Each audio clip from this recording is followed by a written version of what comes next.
আবার মনে করেন আপনি যে কুচি কুচি করবেন,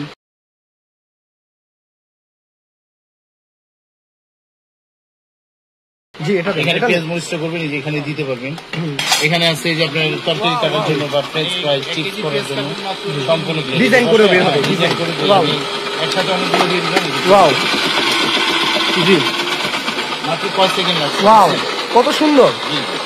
আর এটা অন অফ সিস্টেম আছে, এই যে দেখেন কত সুন্দর, দেখছেন? জি তরকারিতে পেঁয়াজটা ইউজ করতে পারবেন, মুড়ি ভর্তায়, সালাদে, দেখছেন? জি মাত্র কঠিন কয়েক সেকেন্ডে। কঠিন একটা জিনিস নিয়েছেন ভাই। এরপর আমি দেখাই দিচ্ছি ভাই, এই যে গাজরটা কিন্তু শক্ত, অনেকে বলে যে গাজর হবে কিনা, জি এই জন্য আমি গাজরটা কিন্তু দিয়ে দিচ্ছি, ঠিক আছে? জি দেন।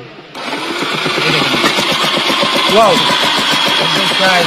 জি জি এখানে কিন্তু ভাই আলু চিপসও করতে পারবেন। আলু চিপস করতে হবে। জি আলু, জি। আদা রসুন কাটা যাবে ভাই? আদা রসুন থেকে শুরু করে আপনার আলু কাটতে পারবেন, ঠিক আছে?